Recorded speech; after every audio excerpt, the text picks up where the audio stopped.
Warhammer is for everyone.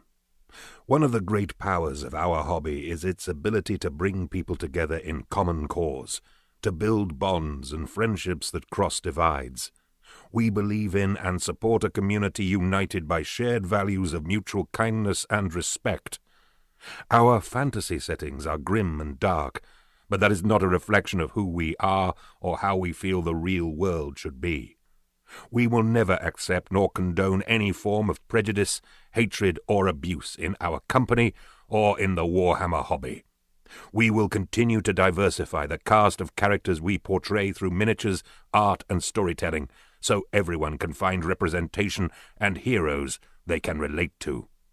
And if you feel the same way, wherever and whoever you are, we're glad you are part of the Warhammer community. If not, you will not be missed.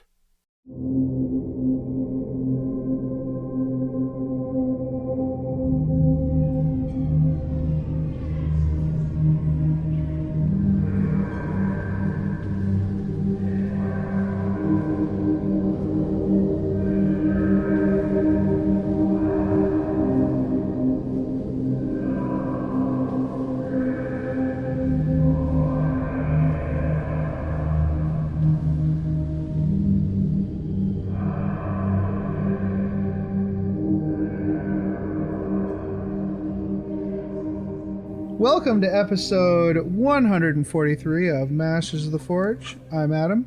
This is Jason. Heyo. Heyo. Hey-o. Say heyo. Daylight come and me one go home. So how you doing, Jason? Knows, we have what? Don't pull back. Don't pull back the curtain. You don't want to pull out the curtain? Oh, come on. Okay, fine, whatever. All right, fine. We'll pull back the curtain. You know what's behind the curtain? A sexy fat guy dancing for you. Put $1 in the slot, and I might show you my hairy nipple. I'm going to leave that all the way alone. Okay. Suffice to say, it's 10 p.m. Oh, yeah. It's a beautiful day. It's been a long day. Sorry, guys. It's a beautiful day in the neighborhood. Jason, have you had any hobby progress? Yeah, okay. So let's run through hobby progress real quick. I attended my first hobby hangout with the Adeptus Terra crew. That was cool. That was fun. I got to see some people who I actually recognized. You know, Jarrett, Tannel, a couple of other people that I've seen their names on Facebook, but I didn't know them. So that was pretty cool. Let's see. High progress. I picked up the Catechin kernel, or the Catechin, however you want to pronounce it. I don't care. So there's a dual head option on there, and you can have it as, you know, basically Dylan from Predator, you know, Carl Weathers, or there's an option with the mohawk and a kind of a goatee beard like Mr. T. I went with the Mr. T version because for a couple of reasons. First of all, I didn't have any magnets that were the right size, and two, the A-Team made more of an impact on me as a child than Predator. Yeah, same seas. Yeah, so when I saw that it had that option, I was like, oh, T, I can finally have Mr. T in my army. There's also, this is really cool. Where the hell did it go? There it is. There's supposed to be a plant that's on his base, and I'm going to put him on as kind of one of my custom Zone Mortalis bases. So I'm going to turn that plant into either an objective marker or as his little pal that follows him around, because according to Bob Ross, everybody needs a little friend, right? It's true. Yeah. Everybody needs a little friend, especially Warhammer models. That's right. Let's see. Okay. The Adepticon swag bag, that came in. Yeah. Nice. Mine did not come yet. They didn't tell me. It just, you know, I pick up my mail at my family's house, and they called me and said, hey, there's a giant box for you here. I did not say phrasing because I'm an adult. There's some really cool stuff in there. Some of it's from people we talked about on the Adepticon episode. So like I got something from Crucible Crush, which you interviewed them for Flint and Feather and all that. Oh, for the Freebooter Network. Yeah, for the Freebooter Network. So got something in from there, and then from Starfall. They might have sent me a bunch of Native Americans for me to build a Mohawk tribe out of. Oh, cool! Because the thing they sent me a Native American of some sort. I haven't had a chance to look at that. Sweet. Then there was Starfall, which I think they were doing a soft launch there. I don't remember. I also got a giant War Machine mini, which that's getting looted immediately. I don't know where it's going, but the orcs are fine with it. There's a game called Scurvy Dice, which I think we talked about. We both looked really interested in that, if I remember correctly. Let me see. 2 things from a thing called God Tier. I mean, this isn't everything that was in there because I got some stuff that I just got a lot of stuff. I got the Space Marine Librarian that they put on custom order or build to order or whatever, as well as an easy build Sigmarine. But the thing that I'm really, really stoked about that's going to make our buddy James Stagg from 1 Hour a Night, who is our friend, I got the Victoria Miniatures Inquisitor, the one that was on the what was it? They sold it, but it was just one of those things there's only so many, and it was by time zone. So I'm painting her. She's almost finished, to be honest. And her narrative is that she is a Puritan Ordo Chronos Inquisitor, and she's dedicated to hunting down my radical Ordo Chronos Inquisitor, Kateri Nayeli, who I'm using in my Inquisition games, or the Inquisition campaign. So she's got white armor, red cloak, green hair, because why not? Painting white armor has been a learning experience. But I'm not terribly bad. Sounds like fun. The scale is a little bit different. It's a little bit smaller than GW stuff, but it's not terribly noticeable. It could be more of this person's just a little bit taller. It's not that bad. This is also the first time I've been able to paint in a few months because of work and whatnot, so I'm pretty happy about that. And let's see, the last thing, I'm going to try to pull off a light oil wash on her to bring more definition to the white armor, because right now it doesn't have that definition I would like. The only thing that's preventing me from doing that is that currently we have a torrential downpour that's happening, and according to the news, we might have a tropical storm / depression coming at us next week. So yeah. All right. What about your hobby, man? What's going on? You mean hobby time? Yeah. Hobby time. Excellent. Well, yeah. I mean, that's exactly, if I had a hurricane coming at me, I would be like, oh, I better go stock up on super glue. Oh, I'm still stocked up from quarantine. That's true. That's true. Yeah. Okay, so my hobby time, even though it's 10 o'clock at night, I'm going to talk really slowly so that people don't feel like we're cheating them out of intro time. So is this like tummy time? Yeah. No. So the first thing I did was I finished up the Aurora chapter test models I was doing. Yeah. And, at first I was like, I don't know if I want to do this or not. They look really nice. I'm actually quite proud of them. That yellow glaze looks so good on that green. Oh my goodness. I don't know. I kind of love Predator tanks. Yeah. Well, they're kind of awesome. The whole point would be to do a whole army of like Forge World Predator tanks, and she's going to stab you. The Demios pattern. Well, I'm trying to sell my Emperor's Children. Oh yeah, that's true. But I did kind of promise chat, the independent characters chat. No, what was it? It was the Hobby Hangout. Yeah. Where I was like, if I sell them, I will buy a Warlord Titan and make it into a Gargant. I'm going to release you from that. How great would that be? It would be funny, but I don't know that. I will never sell it. I'm asking $1,500 for the army. There's no way I'll sell it for $1,500. Well, that Land Raider is quite possibly one of my favorite. Warlord Titan.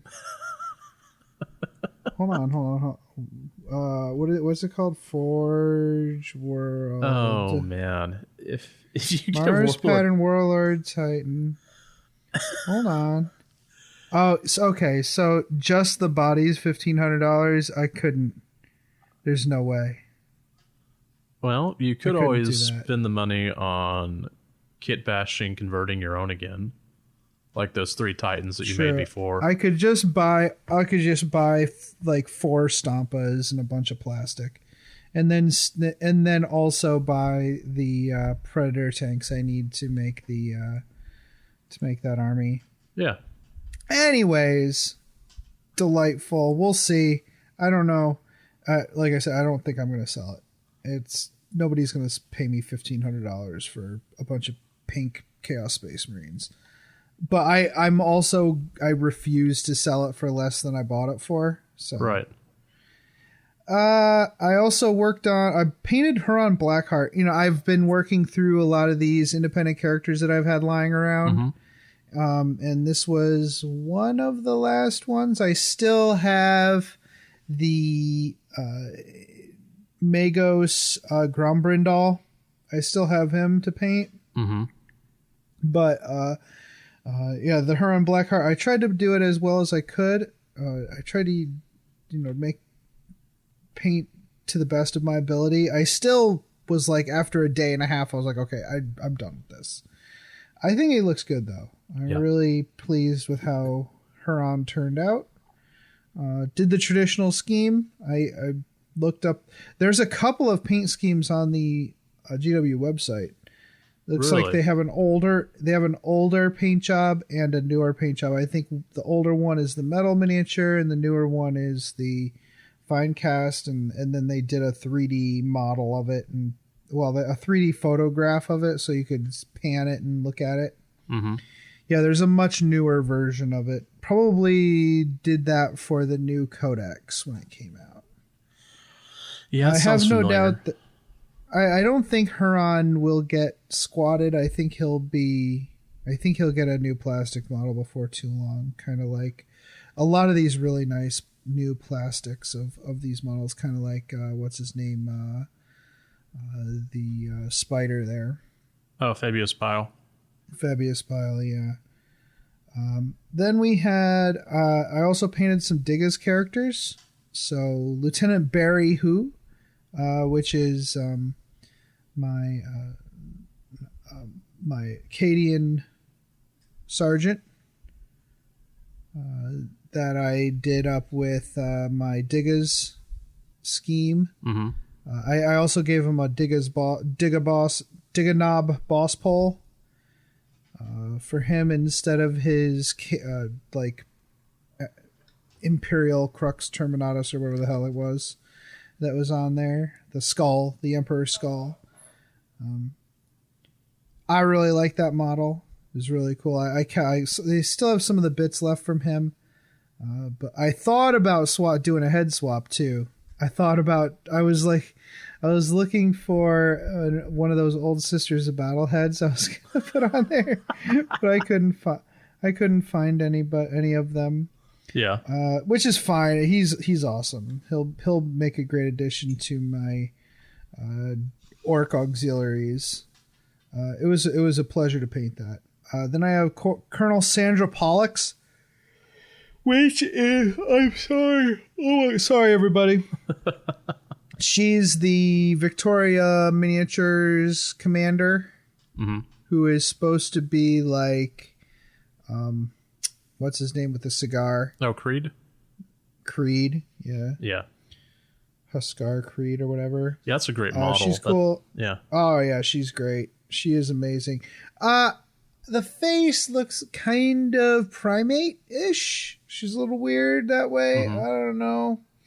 But she painted up real well. I enjoyed that paint job as well. Lots of little doodads. She's got crossed pistols on her hips, which is cool. She's like a gunslinger. Yeah, that's right. I forgot about that. It's pretty sweet. I like that. And the cigar, of course, is hilarious. So I did her up. And also I got Corporal Tucky. Yeah, He's the tank commander. There you go. Yeah. So I put him in the Victoria tank that I had. I intentionally only glued the tank top with paint, so it was just sealed with paint. Oh, okay. So I was able to pry that off really easily, and I stuck him in there. I love him. He's a tubby little tank commander with a bucket of chicken. Of course, the bucket of chicken also has like tentacles coming out of it and whatnot. Uh-huh. So it's not just the Colonel's chicken.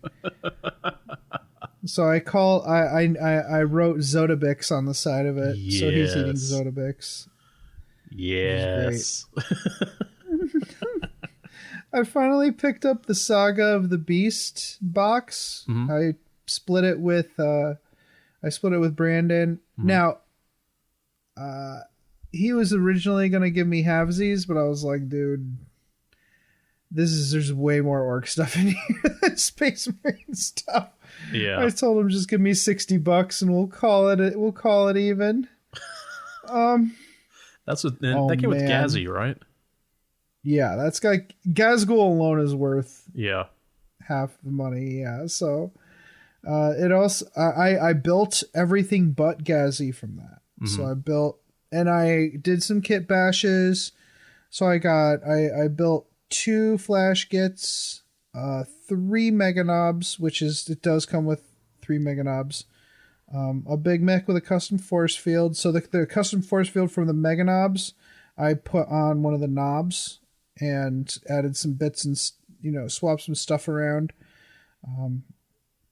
to make a big mech with KFF on foot. I also had 2 metal bodies, a knob body and an old Warboss body, but the Warboss body is not that big anymore. Yeah.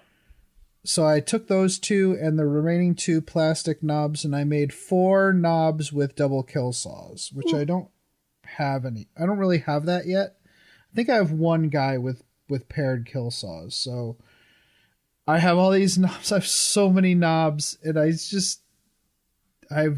have yet to use a unit of knobs in 8th edition. So I guess I'm ready for 9th edition. If I remember right, you used the Chromlech buzzsaws? Yeah, the Cromlech, and they look real good. Oh yeah.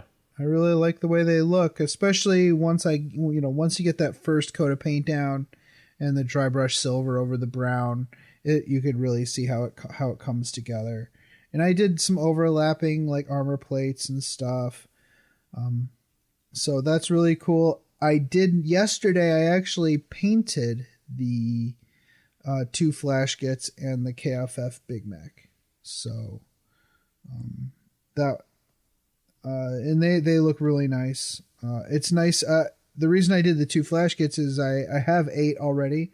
So these 2 make a total of 10 flash kits.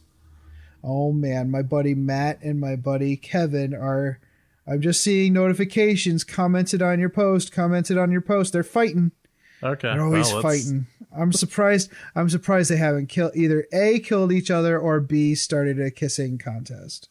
Well, I'm not editing this. It's going through.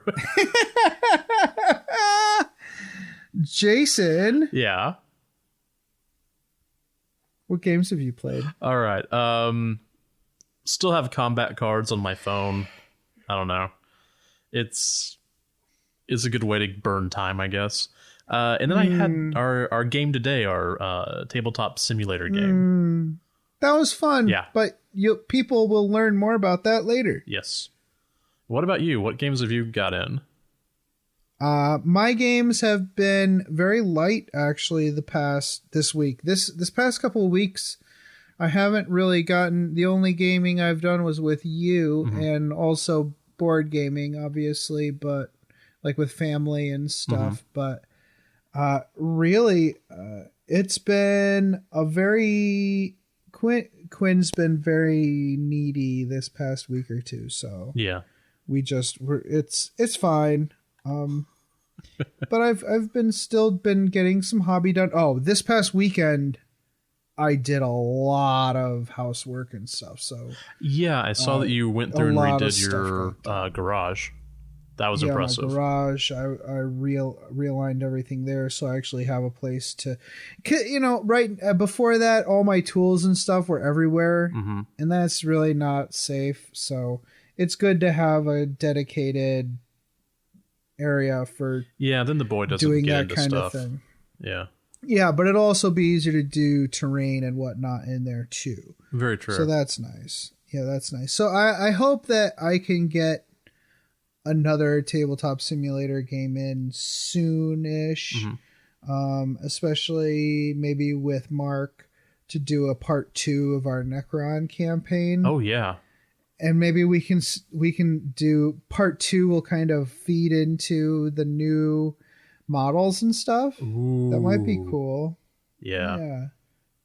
Speaking of new models, wait, no.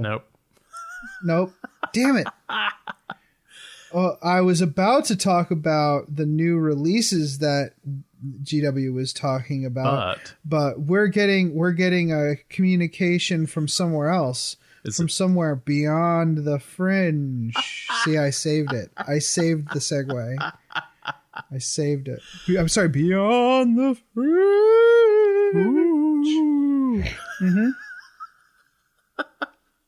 All right. I'm first in here. Vacation. That's my Beyond the Fringe. Yeah.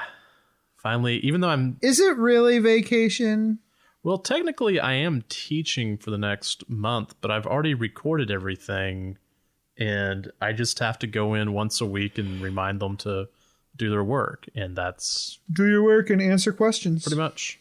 Yeah. So... nice. Yeah, that's...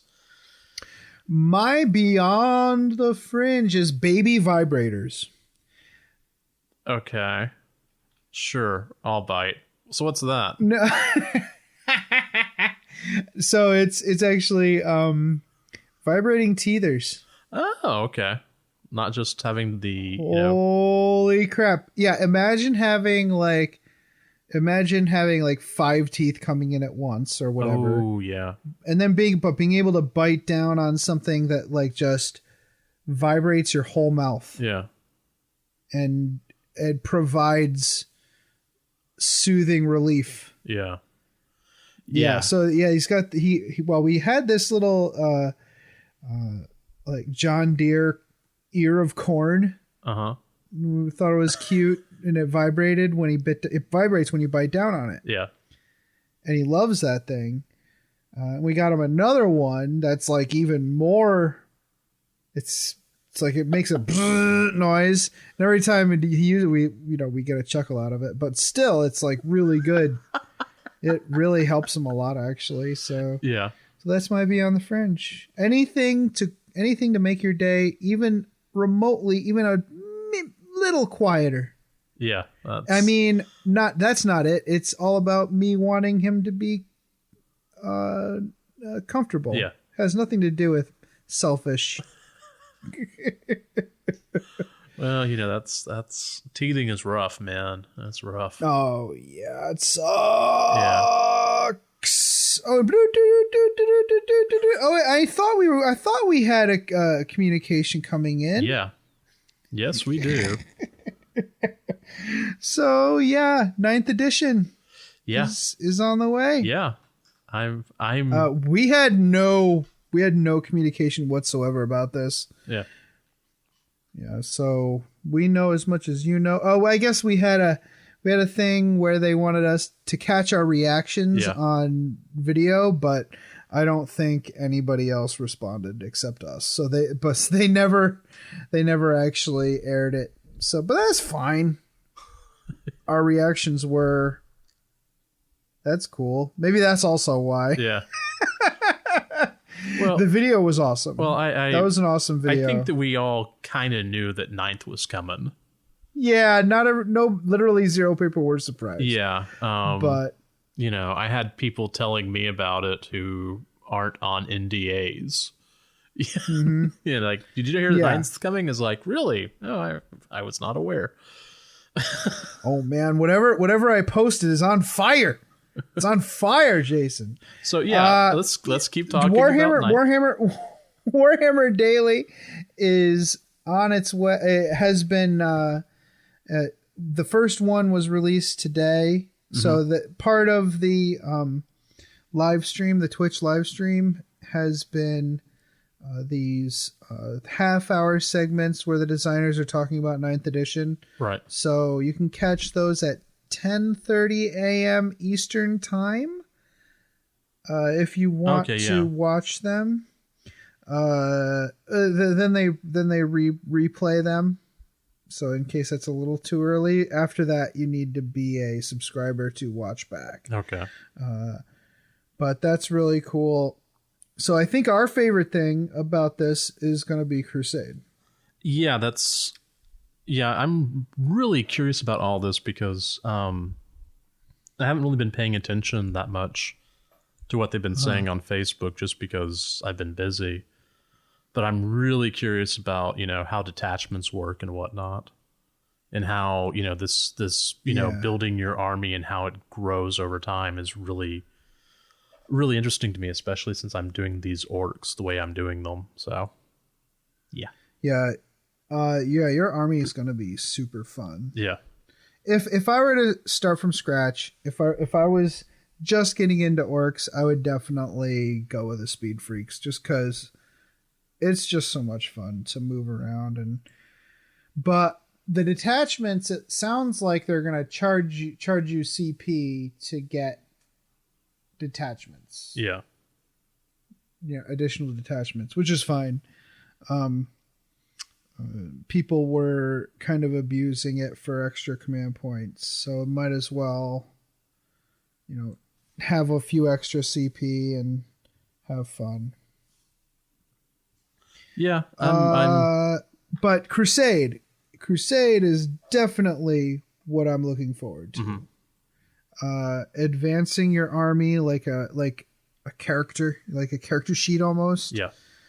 Having units either get wiped out or advance in skill, characters with battle wounds and stuff. Oh, I love it. It's so cool. Yeah. I'm looking forward to that, seeing what we can, what sort of stuff I can pull off in there. Oh yeah. We'll definitely be taking advantage of those rules for the show, for sure. Oh yeah. Absolutely. The only thing I haven't been able to figure out is, and I don't know if it's been announced or not, is when is it being released, or have they said anything? No, they haven't said anything. Okay, about that. that's what I people thought. Keep asking. Obviously, people are asking and asking every time they post anything. Like they could post like, stores opening in a week or whatever, and the first comment will be when 9th, please. And none of the words will be spelled right, even the number 9 for some reason, somehow. Because people are idiots. But yeah, that's what I'm looking forward to. Yeah. Some of the playtesters are saying that they are really pleased with the Crusade, and it's one of the things they're most excited about. So yeah, it's going to be it's going to be a fun way to play the game narratively, and hopefully we'll be able to get our grubby hands on it soon. I feel like we should play a Crusade campaign together on Tabletop Simulator. I think that'll be fun. Yeah, I already know what I'm playing. Well, sweet. Yeah. You should try some of the other buggies too. They're super fun.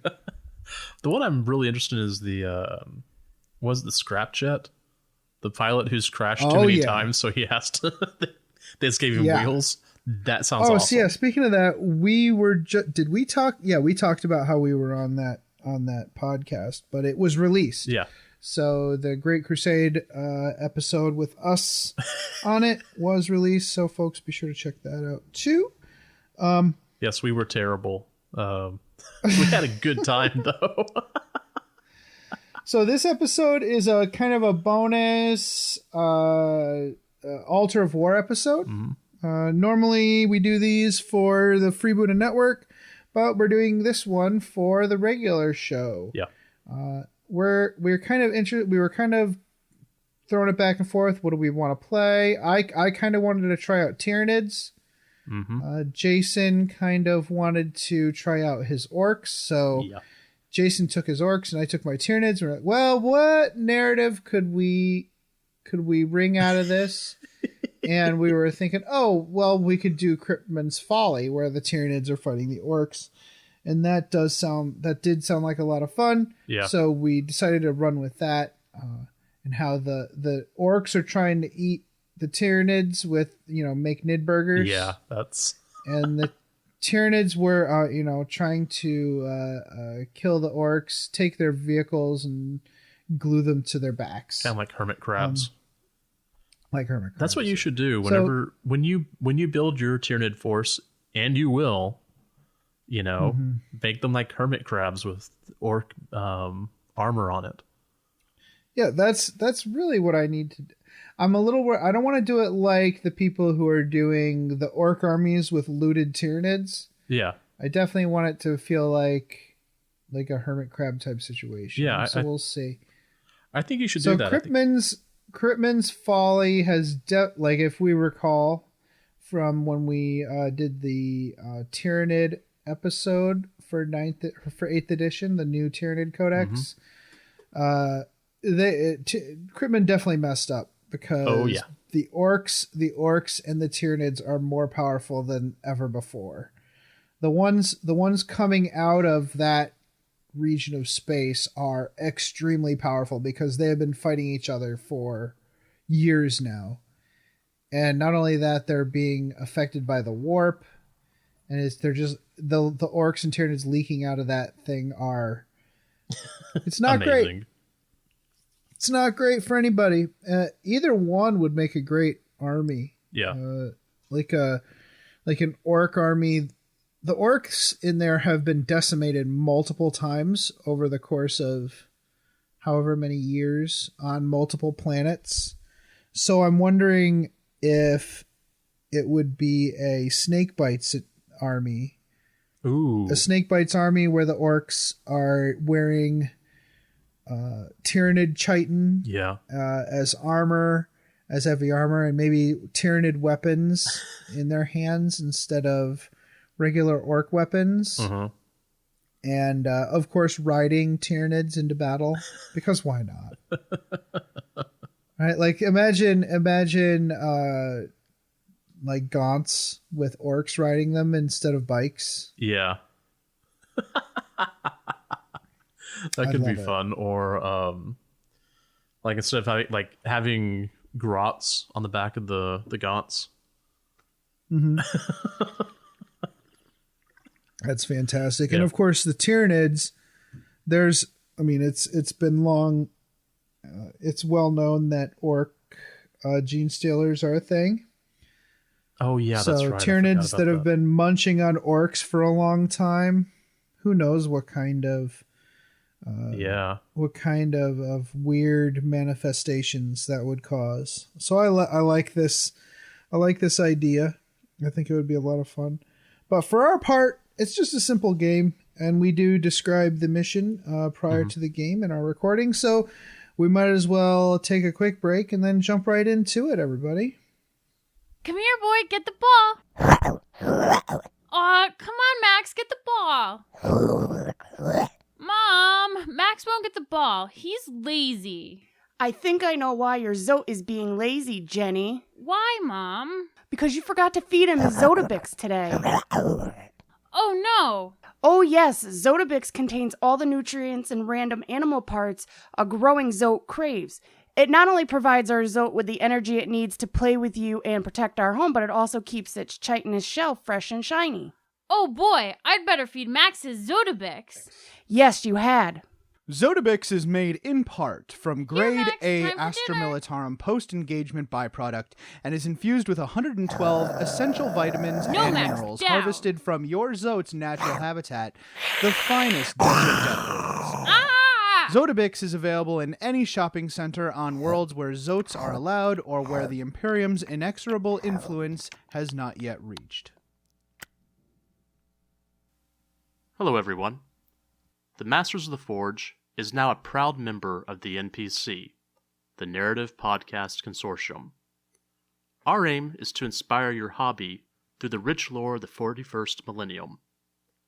If you enjoy our podcast, then make sure to check out these other awesome shows, where you can get coverage on campaigns, Black Library, and all kinds of general topics of the 40K background.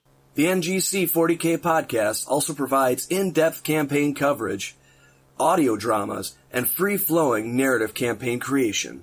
The Adeptus Terra podcast also features in-depth discussions of the lore and commentary on the hobby.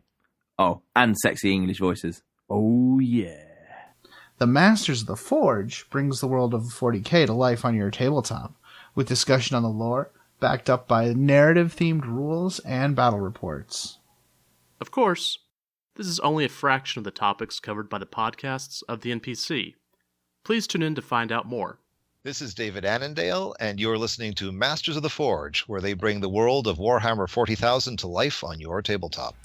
All right, welcome back. So, as promised, we are playing a game on Tabletop Simulator. I keep calling Awesome. it Stimulator, which I know is not the right name, but, you know. Well, it might be the right name. I don't know. I feel like you're pretty close to the mark there, Jason. Yeah, you do you. You know, that's play the game the way you want to, right? The way you want to, exactly. So I was thinking. Okay. So what we're doing is you were trying out orcs, and I was trying out Tyranids. You've got your Speed Freaks army, all cool and sitting there with bikes and buggies and stuff, and I'm over here with my Tyranids they're high fleet behemoth, like lots of big monsters, and it's going to be following that theme I want to try out of the Tyranids that wear vehicles on their backs, like scrap on their backs and stuff instead of carapace. Right. So they're like hermit crabs. Not hermit crab Tyranids. Yes, yeah. I think that'd be cool. I chose Behemoth because it made the most sense for this narrative, for kind of in the region where Kryptman's Folly has been making everybody suffer. And that's the hive fleet that's over there. Okay. So we have set up a table that is a desert, and the terrain is very deserty, but we are using the ITC table because it is full featured. I mean, it has a bunch of stuff you don't need, like the ITC track, the clocks, the timers. It has the kill team stuff also, which I think is pretty cool. Yeah, it has all the stuff.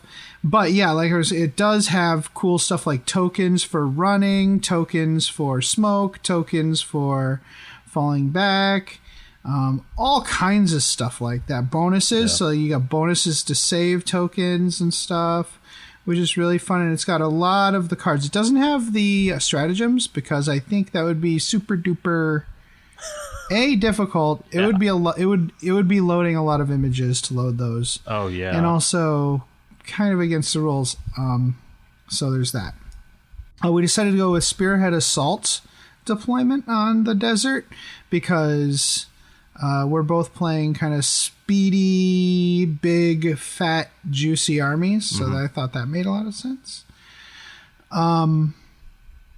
So I wanted to I was trying to think about what orcs versus Tyranids would be doing here. So largely it's about who's going to win the biomass fight. Yeah. Right? So if you were playing a regular orc army, I would think it would just be the Tyranids eating the orcs. Yeah. So as the orcs die, the Tyranids would kind of claim the dead orc objectives. And they would eat them and convert them to biomass. Right.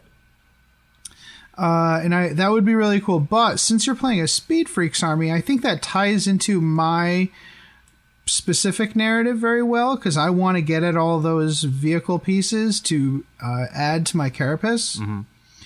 So I'm wondering if what we should do is whenever a unit dies, we'll drop the owner of that unit will drop an objective. Okay. Like scrap metal objective? Yeah, like scrap metal. And then the Tyranids, it'll just be biomass, right? But you'll just cook them up like Nid burgers later. So it wouldn't be something where we would devour the enemy on the battlefield. It would be after the fight. Yeah. Right. So what I'm going to do is I'm going to spawn some tokens, some blue and red tokens. Right. I'm I'm player red actually we'll switch colors. Yeah. No, let's not do that because we're already set up. But I'm player red, you're player blue. Oh wait, that does make sense because your models are blue. Yeah. I'm player red, and mine are Hive Fleet Behemoth colors because the files we have actually has them colored properly. Right. It was really cool, dude. Like, I'll talk about it later. Anyways, when you hold an objective at the end of your player turn, it'll turn blue. Okay. When I hold it at the end of my turn, it'll turn red. Okay. So we'll have a whole bunch of objectives on the battlefield representing dead units. And throughout the course of the game, they'll just be flipping ownership throughout the game.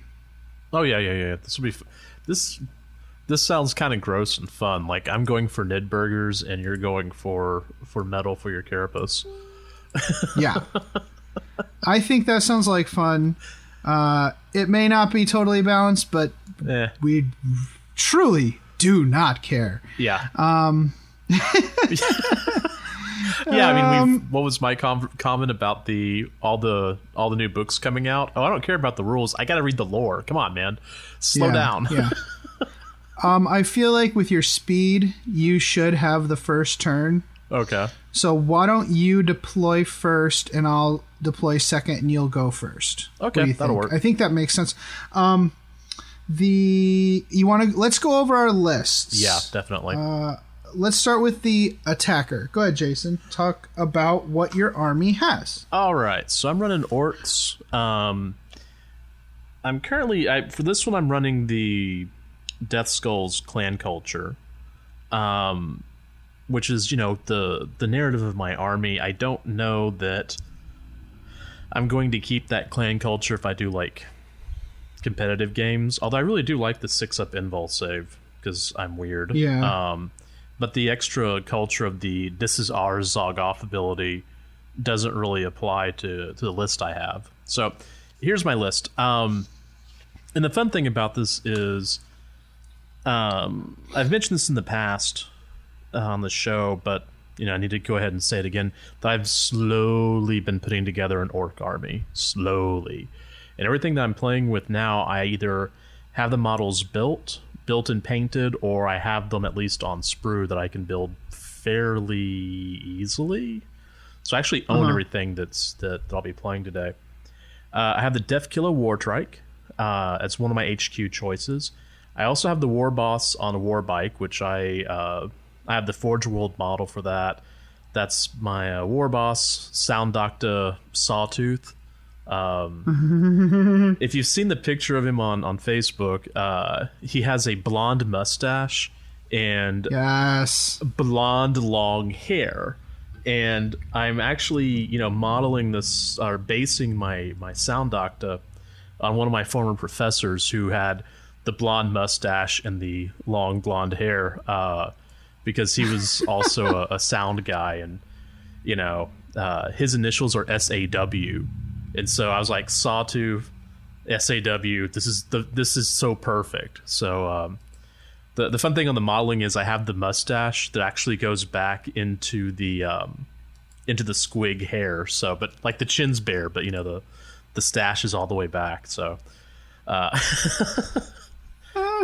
I will never tell my professor this because I don't know that he would understand. Although I think he would be amused that I would do something like that. All right, so those are my HQs. I then have a small knobs on war bikes unit, 3 guys. Right now, I have them just base. Yeah. You know, so Choppas and Sluggas? Yeah, Choppas and Sluggas. Oh, okay. You know, I could probably go through. I need to see how I've actually modeled them on how my models are actually done, which could be something different. I don't always remember. Now, we should say we did use 1,500 points as a base. Oh, yeah, I forgot about that, yeah. But, you know, if you want to throw some power claws on those guys, just go ahead. Yeah, well, you know, I'll... Yeah, just do it. Just do it. All right, so just do it. I'm assuming you're recommending I do that. Cool. I'm not recommending it. I am insisting that they have power claws. That's a lot of points for guys that aren't going to do a whole lot. Okay, that is good to know. I will be whenever I am going through and doing my painting and whatnot, I will make sure and do the proper what's the word I'm looking You do your for? models however you want, but in this game, they should definitely have power claws. Okay, how about this? This crew is part of Drill Thief's WOG at one point. I mean, they've gone off. Oh, okay. And so Dr. Pain Boys they're a thing. Oh yeah. And if we need to go through and put power claws on the boys or the knobs, we'll do that. I've got a really great hobby saw. So let's see. I do have 3 custom Boosta Blastas because, as I mentioned a couple of times, I went through and made that mistake. Whatever. I've got 3 Shock Jump Dragstas. What's funny is this past week, our friendly local game store kind of opened, like just to pick up stuff, and Daw was selling curbside. Yeah. Oh, I miss Flipside. Yeah, but I was at Game Inc. instead. Anyways, the owner was selling a lot of orcs, and I saw they had 5 Storm Boys that were built, and I'm like, I will take those. I'll buy those. So they go into my list automatically. I've got 2 units of War Bikers, 9 War Bikers each, no knob in there. So these guys are just Choppas and Sluggas and Stick Bombs. And then, I'm sorry, can I stop you again, Jason? Go ahead. Because I'm having fun with your army list. Okay. Now, do you expect to buy a jet for your army? Because I have not. I feel like you should. I have not considered it yet, just because I haven't considered it yet. Although, if that is recommended to me by my WOG Sensei? War Boss, yeah, Sensei. I was going to say, Sensei? if Drill Thief says I need to get one, then I get one. Right. So here's the cool thing about that. Not only does it fit the theme of your army really well, yeah, but those it comes with so many bombs and rockets that you can take a bunch of boys and make yet more Storm Boys out of them by just strapping the rockets to their backs. Are you serious? Yeah. So you could take one of your knobs, like your knob with a power claw, give him a bunch of jump pack on the back, like the rockets, and he suddenly becomes a Storm Boy's knob. Oh, and which plane is this again? Any of the orc planes, it's a multi-kit. Oh, okay. Yeah. What I will do is I will put an order in with my friendly local game store. So yeah, there we go.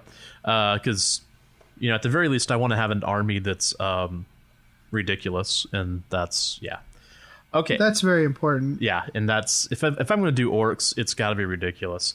And rounding out my list is a present from my buddy Keith, a battle wagon. Yes. That one's already built too. Although I'm going to be adding all sorts of stuff to it. I don't know. I think I've kind of talked about my army that they're all. What was it? I think the narrative is Drill Thief actually encountered Emperor's children, and the and the cacophony. This makes a lot of sense to me. And so after seeing that, my war boss took off after them. and he's kind of a pain. Yes. And Drill Teeth was just like, you know what? Go ahead, just you go. Do you, pal. You do you. Stay out of my business. So I'm going through and modeling little like speaker enclosures by using the gates off the Forge World models, and then putting Granny Grade over that and making it look That's cool. I don't know if I'm going to be able to pull this off, but I like for that battle wagon to look kind of like the that giant truck in Fury Road from Mad Max. Oh yeah, no, the doof wagon. Yeah, the doof. Yeah. It won't have that many speakers because I would need to buy a lot more Forge World, and there is a point where, you know, although I guess I could probably use some square bases if I've got any. But yeah, you know, I want to put more of that stuff on there to make it look like a doof wagon, kinda, in an orky sort of way. So yeah, I like it. Yeah, I like it a lot. Yeah. All right, what else you got in the army? That is it. That is it. That's the army. Yep. Yeah, it's our lists are not large. Yeah. So I went with Hive Fleet Behemoth, like I said, because it's in that region of space. Mm-hmm. We have we can re-roll failed charges for hyper aggression, which is really cool. Makes sense. Yeah. Hive Fleet. All right. Next, you can tell this is my first time even like looking at these rules. Oh yeah. This game is going to take us so long. We're going to have to save after turn 1 and come back to this. Probably. But yeah. Well, yeah. I'm okay with that. Dumb. This is a learning game for both of us. Although not so much for me because you'll be telling me, "Hey dude, it's not that. Come on." So, for my Warlord, I have Old One Eye. Oh, cool. Which is cool. He actually doesn't have a set Hive Fleet. That mutation, the Old One Eye mutation, is made available to all of them. Really? I have not read through the NIDS Codex, so I'm yeah. Yeah, he's got all close combat weapons, which makes sense for Behemoth, really. Yeah. They're just so angry. We will have just talked about Hive Fleet Behemoth in the story time I had beforehand. Yeah. But they're just angry, and I'm actually I'm not entirely sure which like rules are his and which are. Oh, he's got immortal battering ram instead of living battering ram. Really? What's the difference on that? When he finishes a charge move on a roll a dice and on a 4+, one enemy unit within 1 inch suffers D3 mortal wounds. In addition, add 1 to hit rolls for Old One Eye in the fight phase if charged in the same turn. Okay. Wow. If that isn't here, I'm going to just stomp you for a while. Nothing is. And he's an alpha leader. You can add 1 to hit rolls in the fight phase for friendly Hive Fleet Carnifex units that are within 6 inches of this model. So he's pretty sweet. Yeah, he is. I've also got a Hive Tyrant because I wanted to try that out, like a flying creature. It might be neat to swap his actual wings out for like mechanical wings, but I'm not sure if I want to go that far to actually have the mechanical stuff work. Yeah. Because I think then it would start actually looking like an orc army instead of a Tyranid army. Right. So I may not even have flying creatures anyways, but I wanted to try it out. He's got Devourer with Brain Leech Worms, Monstrous Scything Talons, Prehensile Pincer Tail. He also has the Catalyst spell, which is Feel No Pain. And he also has Smite. I keep on using the male pronoun. I'm not sure. Well, Old One Eye, I guess, but whatever. Then I have a Turvagon. The Turvagon poops out monsters, Termagants. Yeah. So it's pretty cool. It's going to poop out Termagants. This is a Synapse creature. The funny thing is, Old One Eye is not a Synapse creature. So he and the Carnifexes just rampage across the battlefield, murdering stuff. Oh, okay. Yeah. The Hive Tyrant also is... Oh, it is. It is a Synapse creature. Okay. So the Turbogon and the Hive Tyrant are Synapse creatures. For my troops, I've got... Sorry about the flipping, everybody. I have 27 Hormagaunts with Scything Talons. For what, 10 points? and adrenal glands. So I'm pretty sure, and toxin sacks. I'm pretty sure I made these really expensive. Yeah. 216. Actually, 216 points for 27 models is not bad. Yeah. Well, normally you spawn Gaunts with like nothing, but the adrenal glands. What is that? Is that a adrenal glands? Adrenal glands adds +1 inch to advance and charge. Ooh. So I guess I have a +2. Okay. Wow. Oh no, I reroll failed charge. So I'm basically Speed Freaks, or I'm basically Evil Sons. Okay. Wow. Hungering Swarm. If I have 20 or more models, I reroll wound rolls of a 1. Yeah. Bounding Leap. When I consolidate, I can move up to 6 inches. That's like a Hormagaunt thing. And Toxin Sacks. Any wound rolls of a 6 in the fight phase cause 1 additional damage. Wow. Okay. That's not even exploding. Holy 6. moly. That's extra damage. Scything, and against your army, that'll actually not be that bad. Scything Talons. Reroll hit rolls of 1 when attacking. If the bear has more than 1 pair of Scything Talons, it can make an additional... It doesn't. These are just little guys. I think they mean those for the big guys. Yeah. Wow, those guys are awesome. I never see them probably because... They get shot off the table. I think Gene Stealers are better for whatever reason. I don't care. Yeah. Termagants. There's only 15 of these guys. They have Flesh Borers, which are just these little Ranged assault weapons. Right? Yeah. Yeah, they're just assault weapons, range 12. And that's it. They're just there. Then I have a unit of Tyranid warriors in the battalion. There's just 2 warriors with bone swords and death spitters. Mm-hmm. I think if I have 2 bone swords, I get an extra attack. Yeah, additional attack. Yeah, that sounds familiar. The guy with the bio cannon, he's got a venom cannon, which is assault D3, 36 inches, strength 8, AP -2, D3 damage. He's got a lash whip and bone sword. Mm-hmm. I'm not sure what it does. Makes whenever a bear is slain in the fight phase, before it makes its attacks, leave it where it is. When the unit is chosen to fight in the fight phase, bear can do so. Okay, so he gets to fight regardless. Oh, okay. That's pretty cool. That is pretty cool. Then we have Carnifexes, 3 of them. Okay. I'm not going to go over all the upgrades because that's ridiculous. But I have 3 Carnifexes with... They all have a close combat They have close combat weapons and shooting weapons just to try them out. And I also gave them the adrenal glands. Okay. Yeah, that's... Yeah. So that gives them +1 inch to move and advance and charge. So that the Carnifexes do have +2 to their charge, which is and rerolls. Jeez, Pete, they're fast. Yeah, man, that's what the NIDs are for, you know. Wow. You need terrain and you need to get them across the board quick. That's how.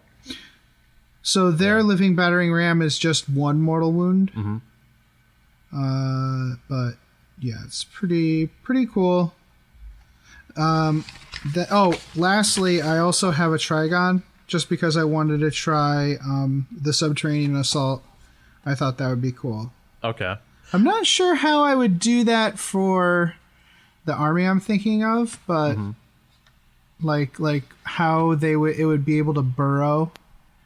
But we'll see. Maybe I'll loot a rock grinder. Oh, that'd be a good idea. Yeah, that'd be super cool. Yeah. And that is my army. So the army we've done our armies, we've done the lists. Mm-hmm. All right, so we're gonna do deployment, so we'll be right back. Are you looking for a pressure-free hobby Facebook group? Hobby Streak. Are you looking for a community where you can keep your hobby progress on track? Hobby Streak. Do you want a Facebook group that focuses on all aspects of the hobby? Hobby Streak. Hobby Streak is a Facebook group for building, painting, list building, playing games, and everything in between. Hobby Streak. Post daily updates showing or telling about your progress for friendly and helpful support from a great community. Try Hobby Streak today. This is Rob Sanders, and you're listening to the Masters of the Forge, where the world of 40k comes to life on your tabletop. Greetings, mofos. Are you out of George Dickel number 8, staring at a broken chess machine? Don't want to spend the rest of the year tied to that couch? Well, why don't you head on over to the 1 Hour a Night Facebook page and see what exciting stuff is going on there. It's a place to post all your daily progress in the hobby grind, as well as receive and give positive feedback. Also, there are usually a few interesting challenges going on. That's right. All you have to do is search for 1 Hour a Night on Facebook. That's numeral 1 hour a night, all one word. Blood serum tests will be administered prior to approval. Se til helvete og kom dere vekk. Det ikke en bikkje, det en slags ting. Den imiterer en bikkje, men det ikke det. Kom dere vekk, idioter! What he said. Hey mofos, are you looking for more Warhammer 40k video content? Well, the Scarred Cast posts regular battle reports as well as tactics and strategy videos. Be sure to check out all the cool hobby content for the avid tabletop wargamer. That's Scarred Cast, Skared on YouTube. And we're back. Deployment is complete. Again, Jason deployed first. Mm-hmm. So, Jason, why don't we talk about your deployment? Just kind of give folks an idea that we're doing the long ways deployment with the chevron in the middle. So there's kind of like a point forward on each one. Tabletop Simulator makes this really easy because it just throws the deployments out there and you just put your models down, which is really nice. One thing I'm going to say, I haven't played, I guess, on Tabletop Simulator in, at least on the 40k game, probably in a couple of years, just because my old laptop was a piece of garbage. But hey, it was free and it belongs to my my university. Anyway, but I love how this new board looks. I mean, we've got preset terrains. We have counters for everything. I mean, this is just so cool. I just kind of love it. And yeah, sorry, that's my brag. Whatever. This one even comes with little like action cameras that you can set up, which is really neat. Oh, seriously? Okay, hold on. I almost cursed on that. I'm trying to keep my profanity down to a minimum. This thing's really great. Like this. I mean, I'm assuming that this wasn't a thing back, 6 months ago before the quarantine. It's gotten a lot better. Yeah, that's for sure. It's amazing what happens when you actually like work on something, how quick it gets better. Yeah. But yeah, this is really cool. So we're going to talk about our deployment, or what was it? Yep.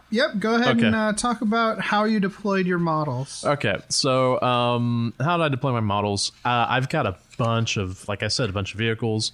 This is probably not the optimal deployment at all. I'm still learning this list. In fact, I don't even have the codex. So Adam has picked up his codex to let me know what's going on.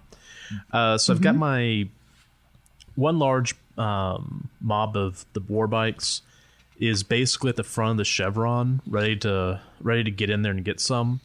They're taking point. Huh? They're in the vanguard. They're taking point. They're ready to roll. Behind them are the Storm Boys, which I have this feeling I can probably deploy them in the sky, but whatever, I don't care. I've got the knobs on bikes. I've got that small unit. They're way on my right of the board. On the far left is the other mob of bikes. Down the center towards the back is the battle wagon with the... I think those are the custom Boosta Blastas to its right, and then the Shock Jump Dragstas, I think that's the name of them, to the left of the battle wagon. Then I've got my war boss on a bike on the left side of the battle wagon, and the Death Killer. Wait, what is it? The War Trike. That one's on the right side. Not probably the best setup, but you know what? I don't care. I'm just there to get in there and start, getting burgers. You know what I'm saying? War boss is hungry. Sawtooth needs his food. He does. He does. So if you want, you can actually put those Storm Boys inside the battle wagon if you want. You can? You're allowed to do that. Oh. Yes. See, this will be a learning game for both of us. Although I think you've probably... Oh, yeah. I will learn more than you because you know how to play orcs. So, oh yeah, absolutely. Yeah. No, this is great. This is learning how to do stuff, and the cool thing about that is like they'll deploy 3 inches out, and then they still have their like movement. 100,000 inch of movement after that. Yeah, it's pretty cool. I also recommend Ardcase on the battle wagon if you didn't. Yeah, I did put that one on there. Okay, because it pops his toughness up to 8, which is really good. Oh, seriously? Okay. Yeah, and it's it makes it not open topped, but you don't have anything in there that's shooting, so you don't care. Yeah. Okay. So this is fun. Wow. On the other side, I have a chevron as well, but like kind of at the tip of the chevron, I have a giant skeletal dragon. Yeah. So I don't have anything at the actual tip of the chevron. I'm sure we could count this as a hill or whatever, but yeah, I don't think the Carnifexes are going to go climbing all over that. That'd be really annoying. So I'm going to say on the right of the big dragon skeleton are my Carnifex brood. Yeah. With Old One Eye behind them. I guess he's a character with 9 wounds, so I guess he's hiding behind his giant brood of Carnifexes. Yeah. Which is good. He should. He'll live longer. And then all the way on the right side, so I don't have any. I have like a big hill, and then all the way on the right side, I have my unit of 15 Termagants and the Tervagon. Mm-hmm. I'm gonna suggest that we don't use any of the units that Mama Tervagon poops out as objectives. Yeah, because I think that might be a bit much. Yeah, and I guess they would just count as her biomass anyways. So. Mm-hmm. I'm trying to remember. There was what was there a rule in 6th edition about that? About counting those for kill points and stuff. Yeah, I don't know what it is now. Yeah, I don't either. I think they do count for most things. The more you bring on, the more kill points you have. And then on the left side, dominating that whole side is my almost 30 Gaunt unit. Yay! Dinner. Those guys are their hands are raised up in joy. Praise the flesh. And then in the very center of the deployment, but not on top of the terrain, is my Hive Tyrant with wings. Mm-hmm. Pretty cool 12 wound monster. I have set up my Trigon in Subterranean and Assault. The cool thing about this thing's Subterranean Assault is you can bring a unit of troops with it. Uh-huh. They have to arrive completely within 3 inches of the Trigon and more than 9 inches from enemy models. Okay. Which I'm pretty sure if we were playing tabletop, I would actually feel like I could fit almost 30 Hormagaunts within 3 inches of a Trigon. Oh yeah. But I'm not gonna tempt fate. Instead, I'm bringing a unit of warriors along with them. So that'll be a lot more sane, I think. Yeah, that's to be probably perfectly a good honest. So again, we've created a big stack of blue chips to use for when Jason takes over an objective or the corpse of a dead monster. Mm-hmm. And we have a group of red chips for when I take over, when I hold an objective. And we don't even have to remove them. We'll just keep stacking them. Yeah. And I think that'd be more fun to see how many times each one changes hands. Right? That could be pretty crazy, pretty quick. Yeah. Okay.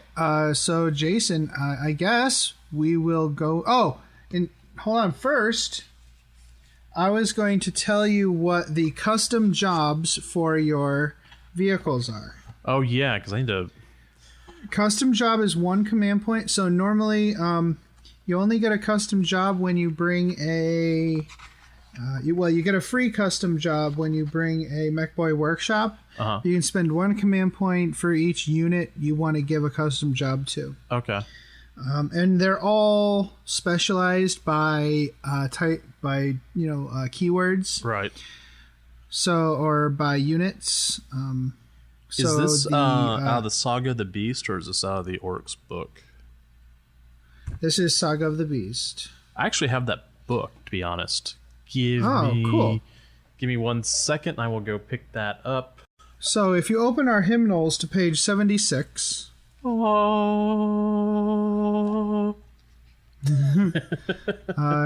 you'll find a bunch of custom jobs. So you said you have custom Boosta Blasta?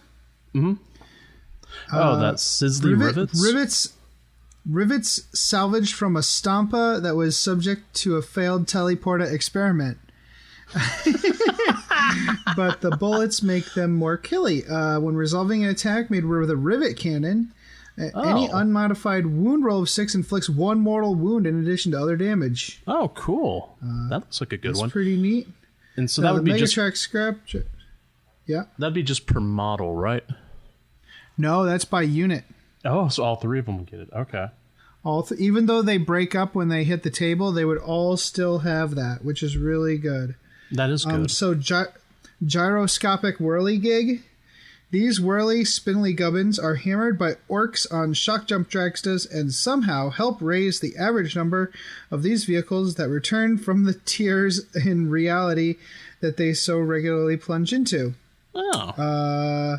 When you use the shock tunnel ability when advancing, even if you didn't roll a 4+, so you're allowed to teleport even if you didn't so you can always just teleport with it.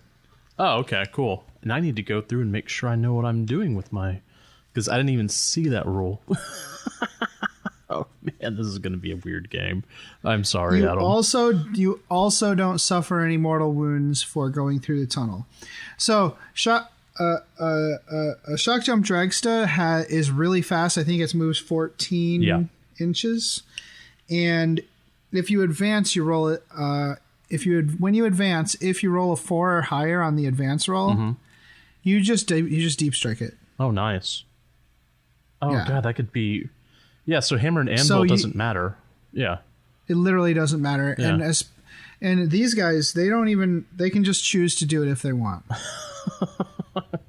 Just for spending a command point at the start of the game. They can just do it if they want. All 3 of them can do it.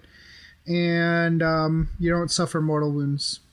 Oh, man, that is awesome. Yeah, these are all really good. So if you want to do that with both, that's cool. That'll be 2 command points. Or if you just want to do it with the dragstas, that's fine. Okay. There's a few that are for battle wagons. If you want, you can make your battle wagon a fortress. The battle wagons have a 4+ save. Yeah. If you make it a fortress, it would have a 3+ save and a 5+ invuln. Oh, wow. That's... I have to run I have to have a MechBoy workshop to run this? No. Okay. You just get it... You get 1 for free when you do a MechBoy workshop. Oh, okay. Okay. Oh, this is so funny. I need to go through and really, sit down and see what sort of chaos I could come up with. Yeah, I like that.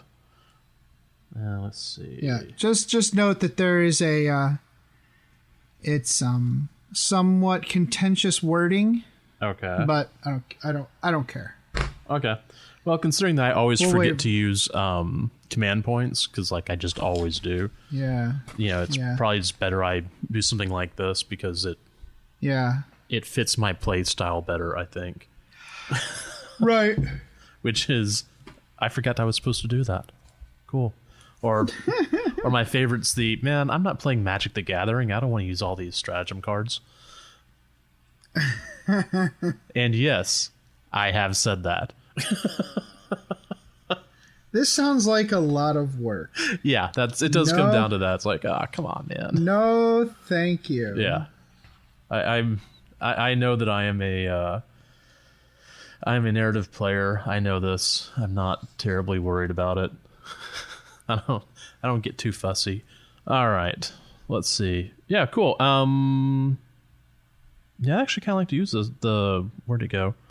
The gyroscopic whirligig, just because I'd love to have that thing jump out, and the fortress as well.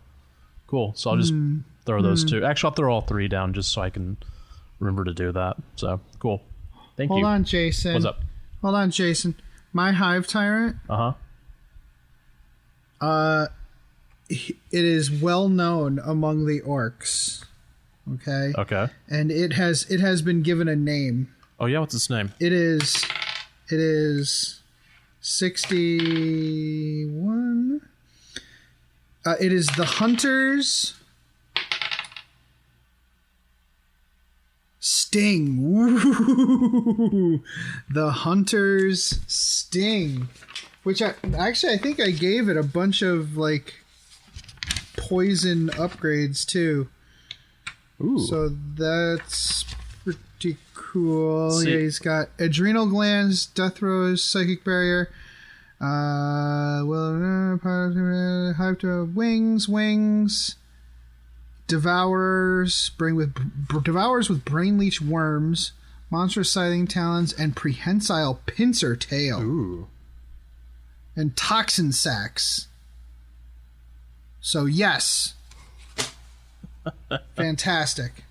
All right, Jason, why don't we take a quick break, and we'll come back after your turn 1. Welcome back.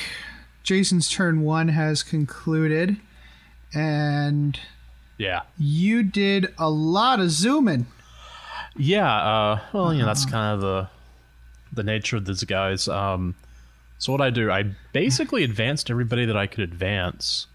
And because I took the, what was that tunnel thing? The custom job, the gyroscopic whirligig. I just went ahead and teleported my, who are these guys again?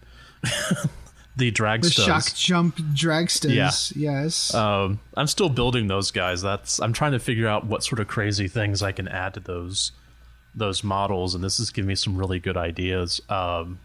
Or bad ideas. It really does matter on your, definitely a matter of opinion. But I went ahead and teleported them to be back behind the Hive Tyrant. I did some damage on the Hive Tyrant, but not a lot because, they advanced. They didn't have a whole lot to, hitting on 6s is kind of difficult. It is basically, 1 in 6 chance. The cool thing was, what was it? Was it the custom? What are these guys? The custom Boosta Blastas? Those actually did okay, right? With the rivet cannons. Oh, with the rivet. Oh, yeah, definitely. Yeah, like they whooped butt with them rivet cannons. Yeah, and I'm still learning these rules. There's some fun stuff. Tore through my Hormigaunt squad. Yeah. Got rid of several of those, but thankfully, thanks to Synapse from the Hive Tyrant, I was able to avoid losing too many. Yeah. That was good. So that could have been. Yeah.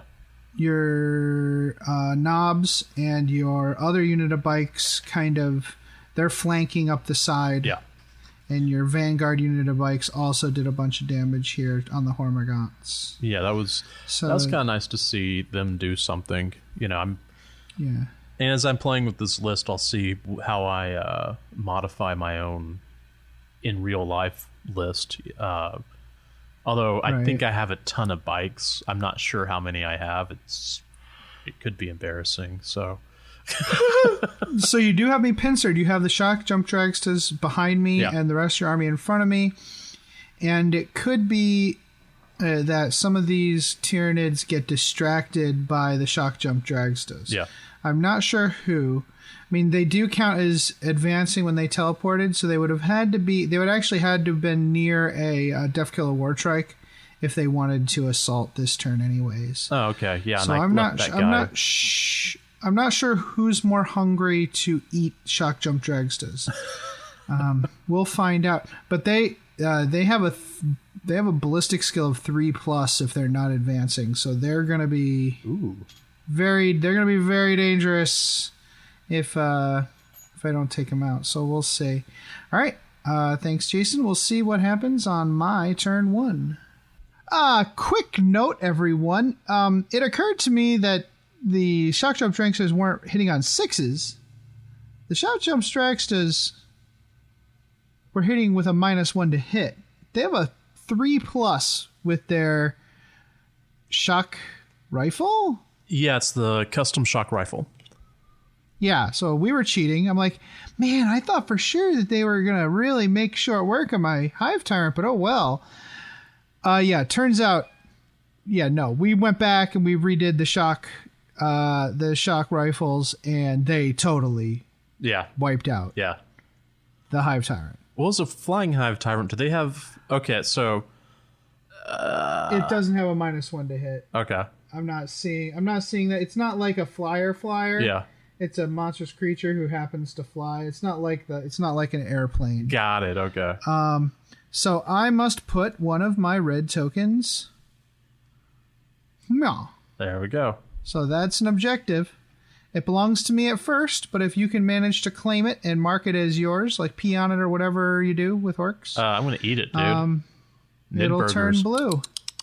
Nidburgers. That'd be a lot. That'll be some pretty weird Nidburgers, right? Like some alien space magic burgers. Sure, man.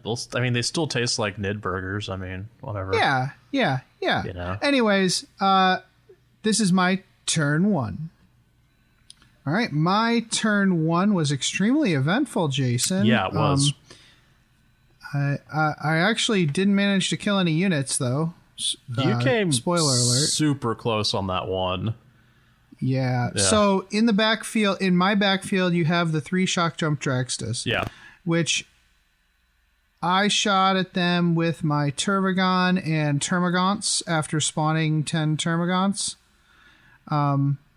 The shooting did a little bit of damage, but then the Tervagon assaulted in after giving herself the behemoth power that gives her +1 to wound, and nearly killed one of the shock jump dragsters. I think 1 or 2 will probably be dead next turn. Yeah, that center one's probably that one's toast. I can already tell you that one. And the most important thing for our objectives is that's 3 victory points. That's 3 objectives / victory points sitting in my backfield. Yeah. So you'll want to get the other 2 the hell out of there if you can. Oh yeah, definitely. So then, all on the right flank, my Carnifexes moved up, and they were actually slowly walking backwards and shooting at the shock jump dragstas. Mm-hmm. Actually, they were carefully under the direction of Old One Eye, walking back and shooting before assaulting the middle here, where the Warbikers were. Also on the side, the Hormigons assaulted into the same Warbikers and took a few wounds. Right. In retrospect, I probably should have let the Carnifexes handle that Overwatch. Mm-hmm. Because I wouldn't have damaged those guys at all. Yeah, exactly. So I nearly killed all of the Warbikers. The Hormigons did take some wounds in morale because the Hive Tyrant died last turn. Right. So they're kind of just a speed bump in there, which is actually that's a good thing, because that Deathkiller Wartrike does have the capability to do some pretty bad damage. So you're going to have to kind of pick and choose what comes in against the Carnifexes. Okay. My Old One Eye and my 3rd Carnifex are kind of out of position. So you're on your left flank, you have a bunch of Warbikers who they can swing in and start doing some serious damage to my monstrous creatures. Yeah, I was looking at that and thinking I could probably do some fun there. I also got those knobs that need to get involved. Oh yeah. So they do. Fortunately, the Hormigons are blocking a little bit, but you're still going to be able to. They have a 14-inch movement, so they're still pretty good. And don't forget that those knobs on bikes, those knob war bikers, they have the same shooting profile as a regular bike. So they're not too bad in shooting either. That doesn't happen very often. So I'm going to say my turn 1 was pretty good, except for the fact that on your turn 1 you killed my Hive Tyrant. I'm waiting for my Trigon and 3 warriors to come in. Hopefully they will. Hopefully they'll help after this scathing turn 2 that's about to happen. Yep. We're gonna take a quick break. Actually, listen to some commercials, and when we come back, you'll find out what happened on Jason's probably extremely eventful turn 2. Jason's turn 2 has concluded. Yep. So Jason, that was a pretty great turn for you. Yeah. Your bikes on your left flank moved in on my Carnifexes, including Old One Eye. Yeah. One of your shock jump dragstas was not tied up by my Turvagon, so it came over to claim the objective. The corpse. Yeah. The corpse. The corpse of the Hunter's Sting. Yeah. Which it had helped kill earlier. Mm-hmm. A bunch of bikes kind of zoomed up your right flank, hoping to help out later. And your battle wagon and war boss jumped down my throat, basically. So what happened with that shock jump dragsta that zoomed over here? Can you tell everybody what happened? It looked at old One Eye and decided to fire, and took out Old One Eye. And did it even need all of its shots?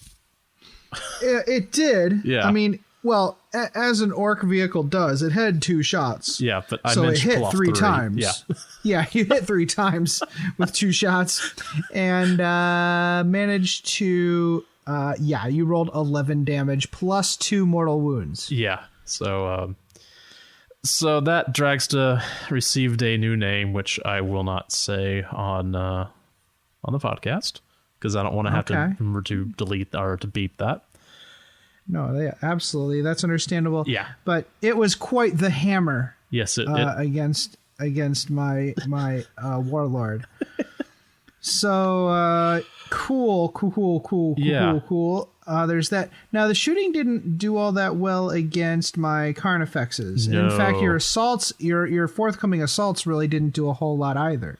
No, I do still have 2 Carnifexes remaining. Yeah, the what was it? My battle wagon. I just didn't have that. I don't have that equipped right, but that's okay. That's okay. You're doing pretty well without it, anyways. Yeah. But yeah, I would definitely equip him with a Def Rolla next time for sure.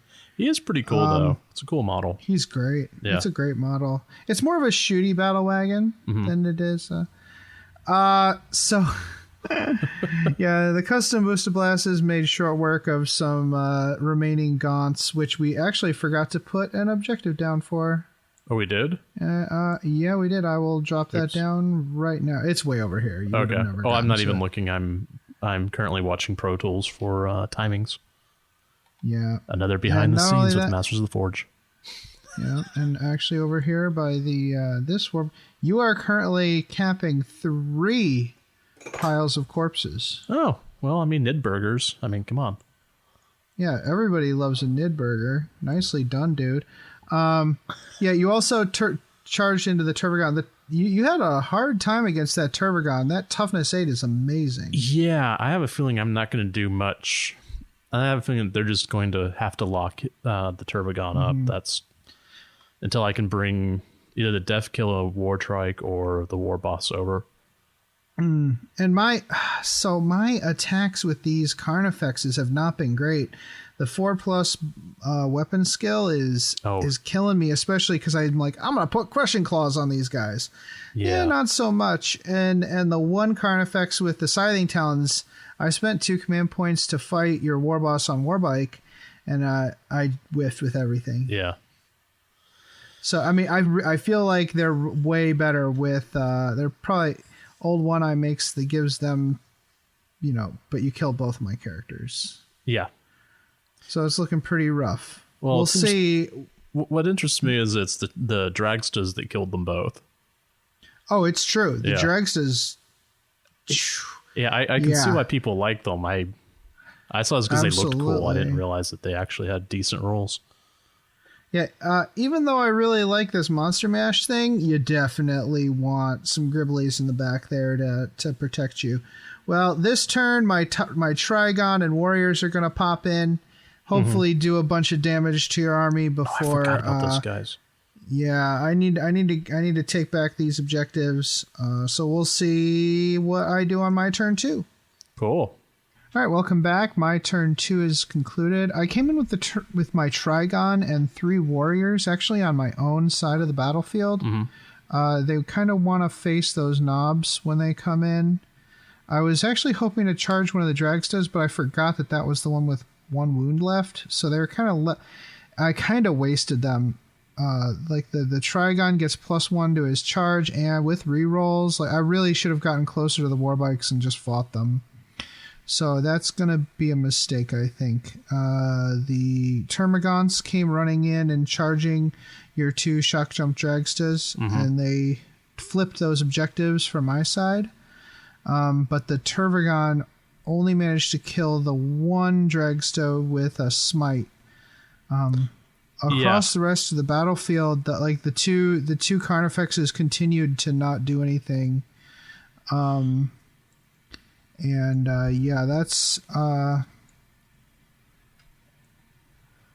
That's gonna be rough. I'm not gonna lie. It looks like the orcs are just overrunning the Tyranids. Yeah. And there's just very little I can do. You're so fast that my big crushing claws are just swinging at the smog Pretty that you much, leave behind. Like your orcs are driving around the Carnifexes in big circles, making them dizzy. That's what's happening.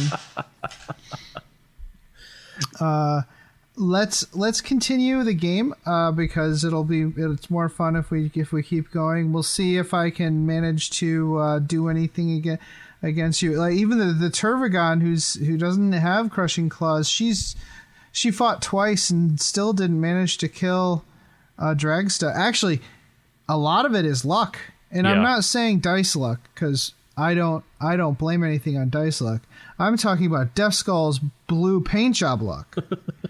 Rolling 6s on their invuln saves multiple times. Yeah, that kind of shocked me whenever that happened. I thought, this guy's dead. It's like, oh, no, obviously not. Yeah, it's been pretty great. So right now it's 3-3 on objectives, but I feel like you're going to flip several of them like right now. Yeah, that's a distinct possibility. That's a very distinct possibility. Let's see what happens on your turn 3. All right. So your turn 3 has concluded. You swept around your right flank, my left flank, and crashed into my Trigon and the Warriors. You made short work of those Warriors in the shooting phase. Yeah. Actually, no, you only killed 1 Warrior in the shooting phase, but then you just myrtleized it with the knob power claws. Yeah, and the Death Killer War Trike decided to do some punching too. When the Tervagon or the Trigon and just mauled it with the claw. Yeah. Made short work of that. We had a really interesting combat in the center with that last remaining Carnifex. I broke in combat because I was like, okay, he needs to at least do something. And he got really angry at your war boss and smashed him. And I got more hits than I have in the entire game with my crushing claws against the stupid war boss. Yeah. And overkilled him by a lot. But the war boss fought upon death and it super smashed him back. And super smashed me back. So yeah, that was mutual destruction. Again, it's kind of a whiff fight over here by the Tervagon against the Dragstas. I have been extremely underwhelmed by the melee of the Tyranid army. I believe I might be doing something wrong, but I don't know what it is. Yeah. I will say one thing. I should have taken the same loadout on all three of the on the Turvagon. All three of what are they called? Carnifexes, because I was just really confused what everything did. This game has taken us a really long time because I have to look everything up, and I was having a really hard time figuring out what everything did. I should have just made them all the same. Just for simplicity's sake. I don't really care about how good it is. It just needs to be not confusing. So yeah, I was pretty confused about that. The Turvagon is really defensive, but she is the 3 attacks at a 4+. I'm like, ugh. Yeah, I thought that she was going to take out my Dragstas a lot sooner, but she's just been kind of whiffing the entire time. Just whiffing, yeah. And she buffs these Termagants in shooting, and the Termagants are in combat right now. Yeah, I mean they're doing a great job tying stuff up, but you've got you've got your custom Booster Blasters just tearing into. Oh yeah, they played a major role in taking a lot of damage to the Trigon before the Warbike the Deathkiller Wartrike came in. At that 36 inches on that rivet gun. Woof. Yeah. But it does bear to mention that the Knobs and the Deathkiller Wartrike did advance that turn to come in because thanks to the Deathkiller Wartrike you get to advance and charge. Yeah. I am liking this list. It's so fast, right? Yeah. It's so fast, and it is like they're just dancing around these Tyranids, like the outflanking on the side. With the Knobs and the Warbike, that's so thematic, and the rest of it, like the Battle Wagon and the Warboss crushing through the center. Yeah. It's really a thematic list, and it's doing the way it looks on the battlefield is exactly how you would imagine it is. So now the Warbikers are encircling the fight where the Dragstas are stuck. Yeah. With the Termagants getting lodged in their wheels and stuff, and the Turvagon grabbing on with its claws and not letting them go. Let's see if the Turvagon can do anything on my turn 3. Okay. I think that'll be the last turn of the game, though. Yeah. So once again, turn over. Tyranids have... I tried buffing the Turvagon. She did buff herself for a +1 to wound. Mm-hmm. It helps to hit. She missed. She hit once and failed to wound even with the +1.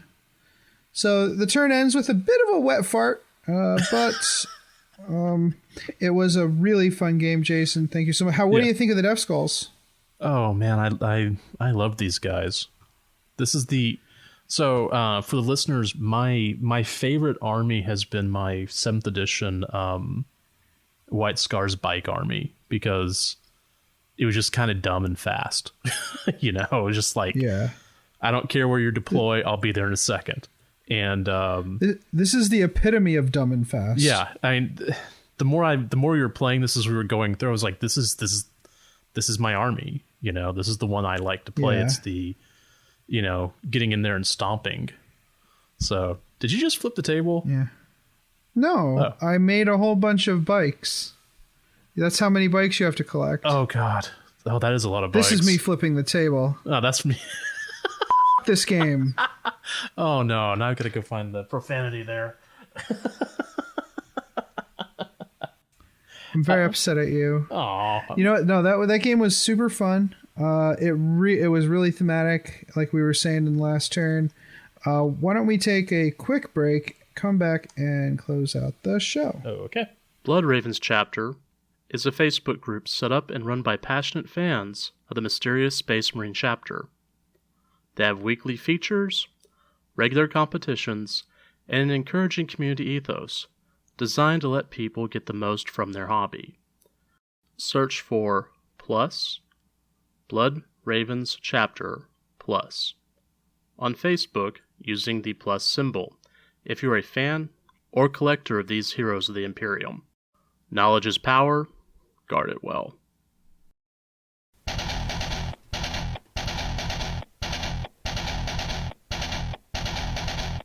Hey Archons, tired of the boring predictability and efficiency of stuff that always works? You need the Slith Party Bus! Got an extra 473 points that you can't find a solid use for?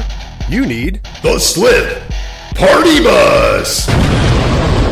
You could spend 420 points on 3 reliable Lance Ravagers pumping out 9 Darkland shots per turn that'll only give up 3 victory points, or you can drop 473 points on 2 Archons, 8 Slith, and a Raider for 11 victory points. You need the Slith Party Bus!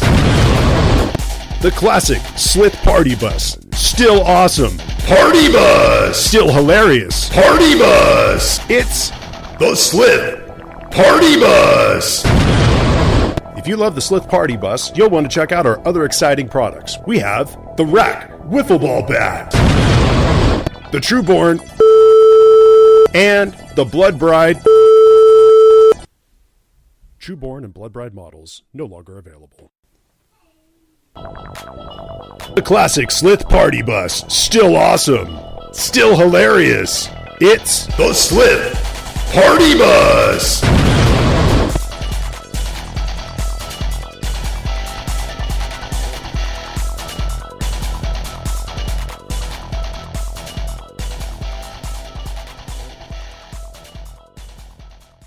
Well, everybody, thank you for joining us. I had a lot of fun. Our next episode is going to have our next episode is going to involve the Grey Knights. I'm not sure what the exact topic is, but we're hoping to have a guest on for that one. At least that's the plan. Yeah. Can't make any promises because it hasn't been recorded yet. But until then, play the game the way you want to. We'd love it if you could give us a positive rating and review on iTunes. If you'd like to keep in contact with us, you can follow us on Facebook or Twitter by searching for Masters of the Forge. And you can follow our hobby progress on Instagram with the hashtag Masters of the Forge. You can also contact us at mastersoftheforge@gmail.com if you have any questions, topic suggestions, or if you'd like to advertise your creative hobby endeavor. Thanks again for listening. This podcast is protected by the Creative Commons Attribution, No Derivatives, Non-Commercial International License. More information about this license and contact information if you have any requests can be found at our blog, mastersoftheforge.com. The music used in this podcast was made by Podod of the duo Sublevel 3. The track is used with his permission.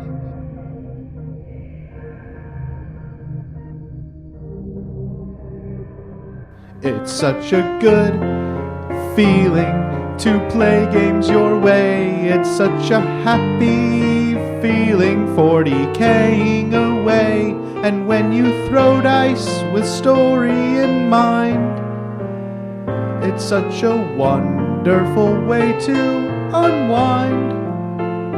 It's a good feeling, a very good feeling, the feeling you know that we'll be back when the fortnight's new, and we'll have new ideas for you, and you'll have things you'll want to talk about. We will too. I'm going to go poop.